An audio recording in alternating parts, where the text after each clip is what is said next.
Hello and welcome back to Auction Not Include. Let's play episode 155, I believe. This episode is going to be a filler episode for sure. We have 424 skill points earned after converting to the Quality of Life Mark III upgrade. And I'm basically going to go through my dupes this episode and go ahead and get their skills all upgraded. In the meantime, I think I'd like to talk a little bit about things that I'd like to see changed in the game before it is released. And there are kind of four categories of things that I'm interested in seeing changed in the game. They are bugs, exploits, the difference between the two being the exploits are something that you kind of really have to seek out, and bugs are something that you're just going to run into in the course of a natural game. Along with that, balance changes, and then new features. Things like having an option at the start to change the map size, or different duplicate picking things, and stuff like that, right? Little things that aren't really like in-game added stuff, although I guess in a few cases maybe they're in-game added stuff, but mainly just new features. Okay, so I'm going to tackle bugs and exploits today because I think this is going to be a fairly short episode as I just go along and make sure that everyone has the sort of stuff I want them to have. But yeah, bugs and exploits. So the bugs thing is not that major. I don't think there are a whole lot of bugs left in the game at this point. Mainly at this point it is just a few things, and we saw most of them in the run that aren't very major. One of them, of course, is Slicksters Bugging Out.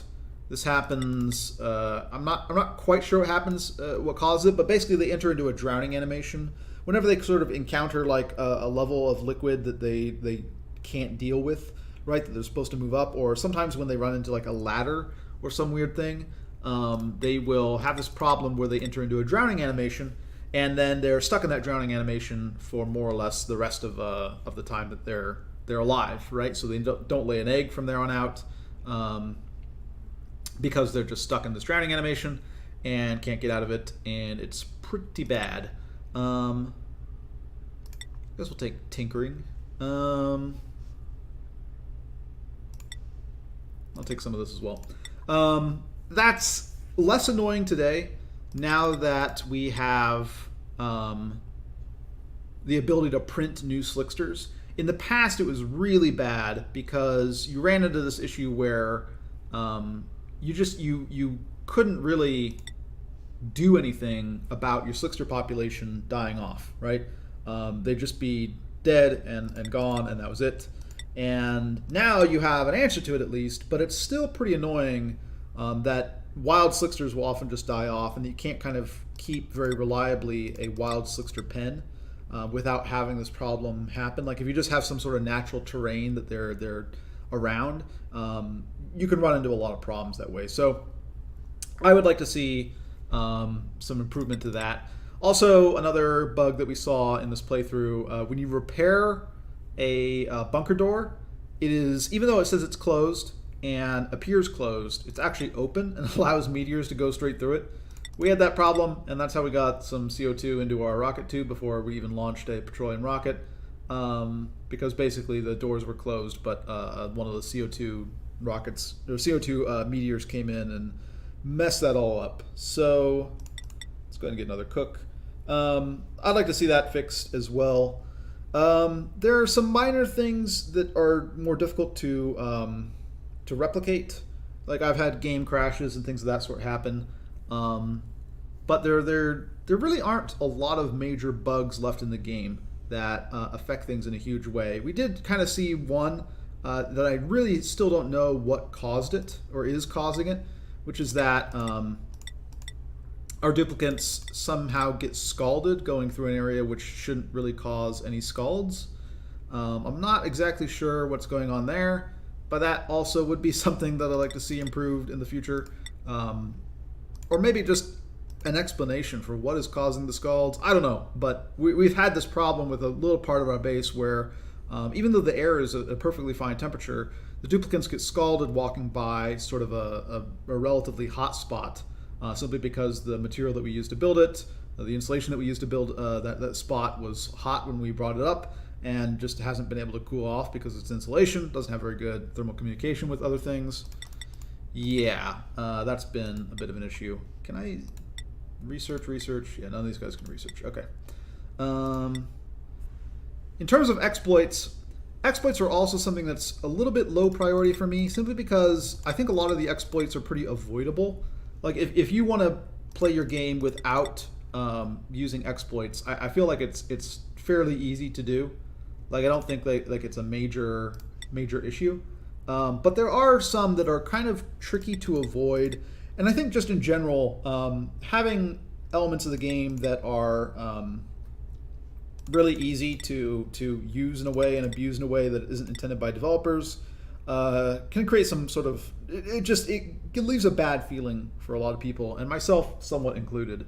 I run a pretty much no exploit run, and I'm pretty strict about that. With a pretty wide category of things that I consider exploits.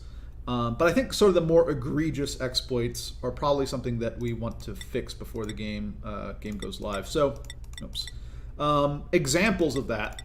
For one, and this is going to be the harder one, but this is an important one because it's something that's actually kind of difficult to avoid happening in your game. And I think we actually benefited from it now that I understand it. And that is matter transmutation. So for those of you who have been playing the game for a while, you probably know that there was a problem with matter deletion, where doors opening and closing, and basically anything related to vacuums, or like wheeze warts or deodorizers, anything that created a vacuum effectively, or would have this problem that it could delete matter. And that got to be a little bit tricky, because some systems that you had, that mattered a lot, right? You would have a system in which it was enclosed, right? But you would have gas leaving that system through this matter deletion problem, and that introduced a lot of issues to various builds, right? Especially because doors are a fairly common thing used in a lot of builds in order to move air around and to move fluids around in a power-free way, right, without costing you any sort of electricity. So matter transmutation is sort of an effect of them fixing the matter deletion bug.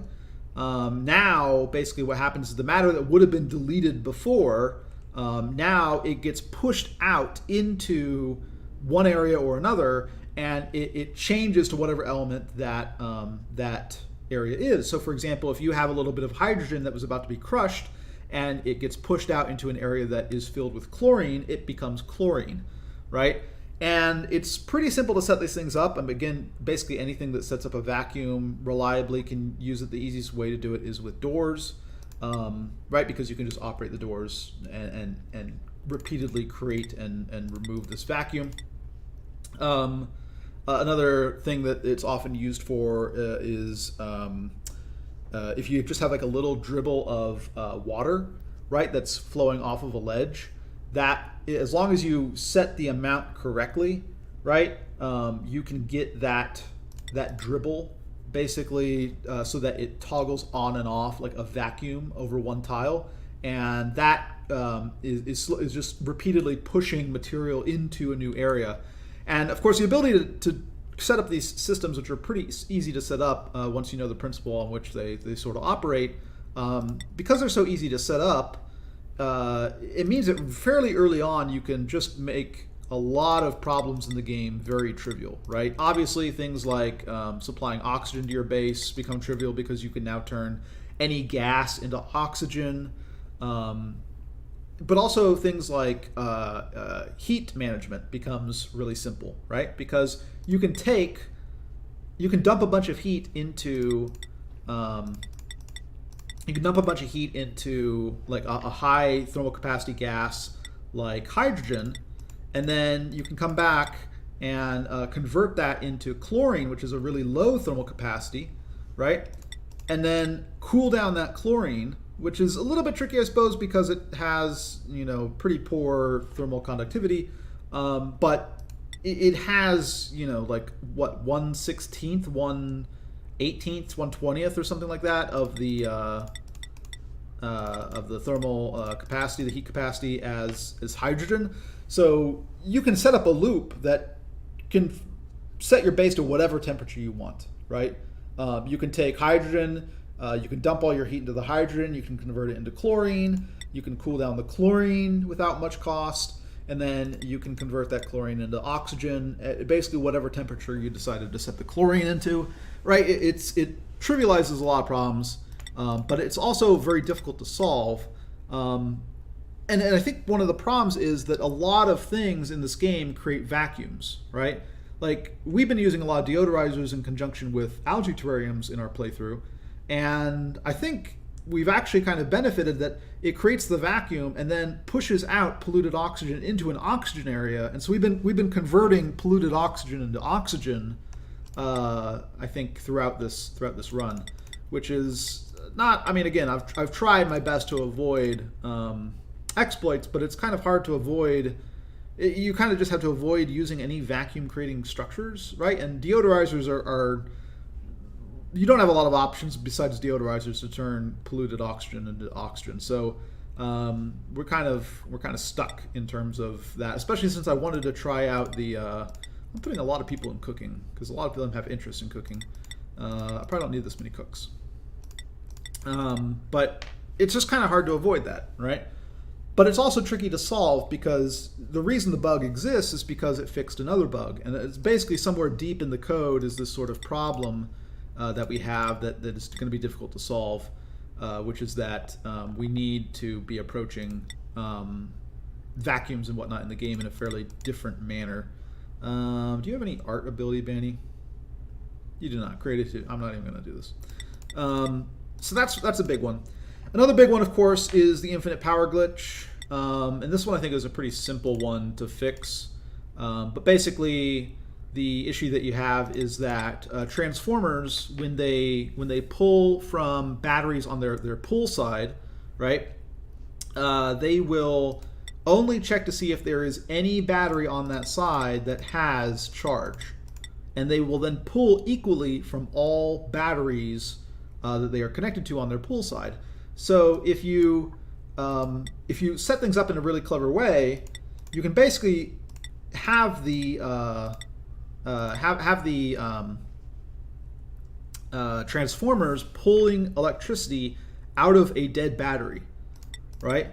That you can basically set things up to create electricity out of nowhere. And in fact, besides a little, like maybe a hamster wheel to get things started, you can basically have infinite electricity just using batteries and transformers, right? And no power generating structures. And it doesn't cost you anything, and it's free electricity for the rest of the game that you can have by like cycle 9 or 10, depending upon how quickly your research goes to get to transformers and whatnot. So that's, I mean, pretty easy to solve, I feel like, but it goes to, it kind of goes to what I think is a recurring theme in a lot of the bugs in the game, which is that there really just is not, there's not a sort of a policy in place that says, look, if you don't have the conditions met, then the thing doesn't happen. Instead it says, do the thing, and then if the conditions aren't met, stop the thing, right? And this is sort of where a lot of, I think, the bugs come from.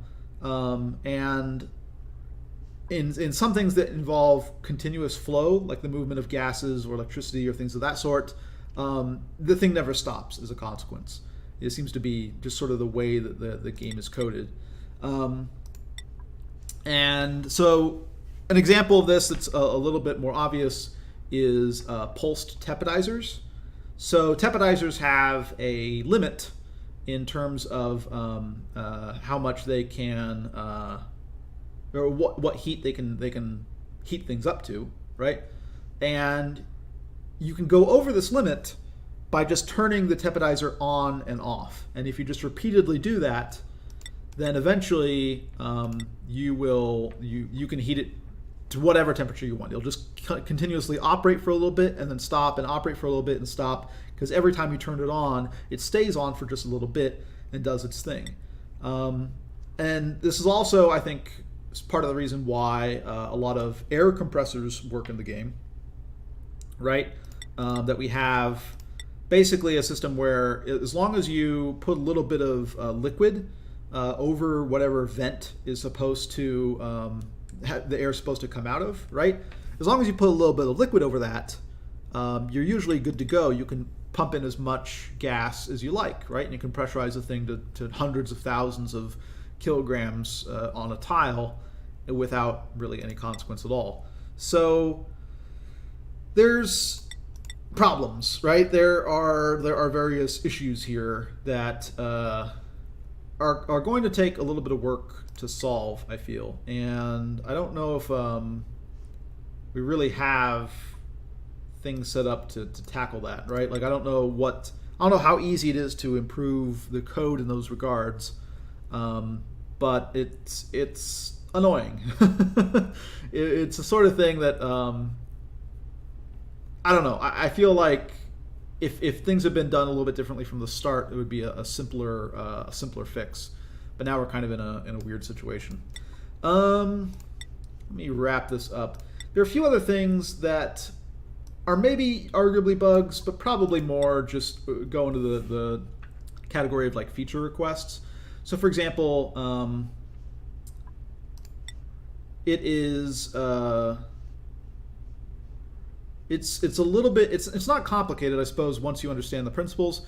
But if you don't, it's sort of tricky to create a pipe system that operates efficiently, right? Because the principle that you need to operate off of when you're making your pipe system, if you want it to flow smoothly and you don't want there to be significant lag, is you need to have basically an input and an output connected to each other and nothing else, right? There needs to be one place where the gas enters and one place where the gas leaves, and it flows directly from one thing to the other, and then there's no sort of pathfinding errors or things that it needs to consider when doing that, right? I need to actually select someone for medicine, right? Does anyone care about caring? I want one medicine person. Do I have anybody who cares about caring? No. No people who care about caring. Only some people who don't want to care. Okay. Nisbet, you know what? You're... Actually, I'm not sure if this matters at all. We'll probably just leave some skill points unassigned. That way we can do things later if we need to, right? If we turned out we need some more, we need kindness. Apothecary usage, sickbay usage, disease clinic usage. We probably should have some of this. You know what, Lindsay, you'll be a doctor. And sure, why not, Catalina? You guys can do the doctoring for the base. But so we noticed, like, say in the industrial sector, especially when it came to natural gas, because we had natural gas kind of flowing in from two different areas and flowing out to one area, and I had built an absolute spaghetti monster of a system. We noticed that the gas actually literally wouldn't flow, right? That it got completely backed up because it got confused between all the inputs and outputs, right? That's something that we probably want to have fixed at some point in the game. But I mean, I don't know. Possibly the answer is that you just should, you know, build your pipes correctly the first time. Like, but also I think having more tools available to the player to deal with that stuff would be kind of nice to have, right? That it isn't necessarily just a matter of, you know, okay, make sure you use these liquid and gas bridges correctly. It also kind of just be nice that we had, you know, more tools available. And one of the ones that I think could improve things a considerable amount is I'm going to leave Burton as a bit kind of open, and I'm going to use these other guys a little bit differently. Yeah, I think that's the plan. Also, what is your cooking skill, Lindsay? Cooking, yeah, you're a person we want as a cook. Is there anybody else really crazy into cooking that we haven't? I think we got on all the rest. Okay. Yeah, and let's just round out some of these guys. Yeah, okay. I think we're coming along pretty well here. I guess we'll give Harold some medicine stuff. Just a little bit. All right, I think we're about done here. But for example, I'd like to see like high flow pipes, but that could only be used in one direction, right? The upside is that they're like massive pipes or vents that would handle maybe 5 times the flow or something like that. But the flip side is that they could only go in one direction, right? And maybe you build them out of like a special material. Maybe they are just something that you have access to once you've unlocked plumbing, and then you build them out of regular building materials.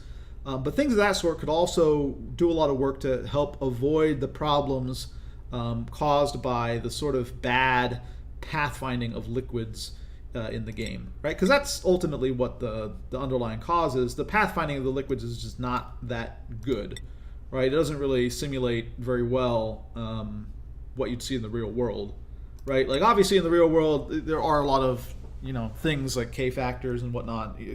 Kinks in the pipes matter a lot. Whether or not it's traveling just straight in one direction, not viscosity. Oh my god, how am I forgetting the word? Laminar versus laminar flow versus the non-laminar flow, and I'm forgetting the words. My mind is blanking. But things of that sort matter, right? Basically, the sort of resistance that you encounter along the pipe as a combination of these factors matters. But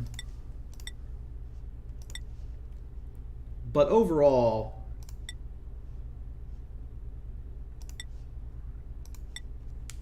I think having more tools, having things like unidirectional pipes that have an upside to them, so there's a reason to use them.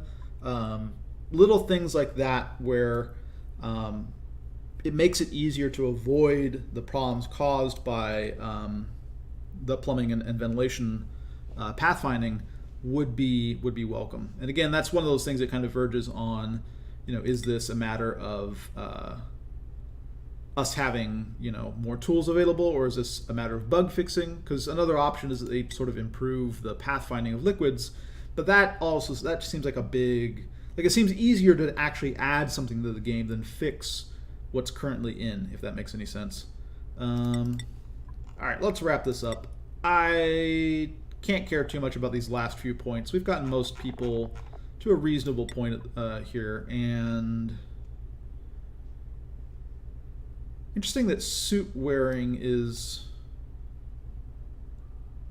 10% of rocket navigation efficiency. Huh. So there's actually, maybe I don't even need... You can launch a rocket here, and this just gives you a navigation efficiency bonus. Interesting. We're gonna leave a few people open because maybe I want to make a few more astronauts actually. So I think we're gonna cut here. All right. Oh, also, sorry. One last thing before we leave: hats. I guess some of these people have 0 skills and therefore cannot wear hats. But anybody who can wear hats, let's have them wear some hats. Obviously, you're a rocket pilot. You get to wear cool stuff like that. And we have a bunch of various people. All right, so next time we have one of these sort of filler episodes, right? I think the plan is to talk about new features that I don't think are like major new content, but are just little outside of the game tweaks. Again, like being able to control the map size and having a little bit more control over your starting dupes, things of that sort. That could improve the game. I have not actually checked out these hats very much at all. I think we're just going to give them whatever is the sort of most relevant to their skills here.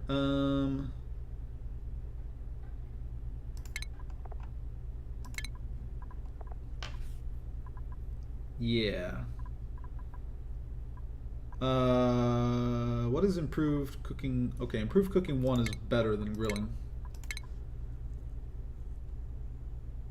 This gives you electric go. We don't really need both. I guess we kind of messed up a little bit. In any case, yeah, we're doing fine. Astronomy. This is just another mule. Okay, we're giving a lot of people this this courier hat basically, but that indicates that they're kind of low-level people, which I'm fine with. Also, it's a little awkward that we have duplicants, right? Here's our second nails. We have 37 duplicates in this base. I guess that's inevitable. There's only 35 unique ones, right? Yeah, farming. All right, about to wrap things up. Just want to get these last few things out of the way, and then we can continue on playing the game. But yeah, I think in the next episode we'll talk about small little things like that I think would improve the game. Changes in difficulty settings, changes in map settings, changes in like just little things that affect how the world is generated and what you can kind of do.